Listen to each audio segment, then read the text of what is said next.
अस्सलाम वालेकुम। सलाम। साजिद खान क्या हाल है? ठीक हो? खैरियत है? अल्हम्दुलिल्लाह। तबीयत है ठीक है? बिल्कुल फिट हो? ठीक हो दोस्तों खैरियत है अल्हम्दुलिल्लाह। साजिद खान दी कमाल मेहरबानी है ये अपना कीमती वक्त कट के एन साडे कोलो और दोस्त है कि शहर असा सुन लो साजिद खान दे मशहूर सोशल मीडिया ते मशहूर हैं।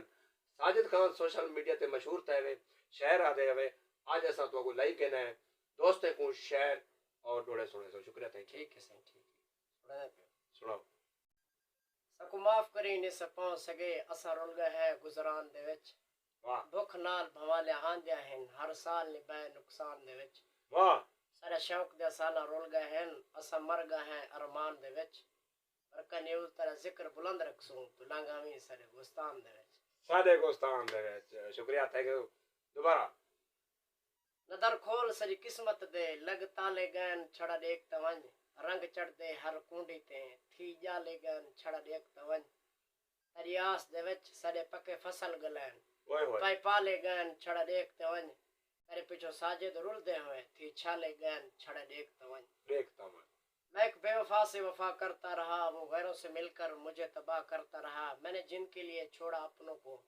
वो किसी और रहते वफा करता रहा मैंने जिनके लिए जीने की दुआ मांगी वो मेरी मरने की दुआ करता रहा मरने की दुआ करता रहा। बेहद शुक्रिया साजिद खान तो अपना कीमती टाइम देते हुए मेहरबानी सर हर दूजे त्रीजे थोड़ा थोड़ा वक्त काट के साकू टाइम देता करो दोस्त है बा फोन मारी पहन के साजिद खान को आपको असा सोशल मीडिया ते तो को डिठे थे सो कहे तो साकू टाइम दियो दूसरा शहर में बेहद शुक्रिया थैंक यू। ठीक है ठीक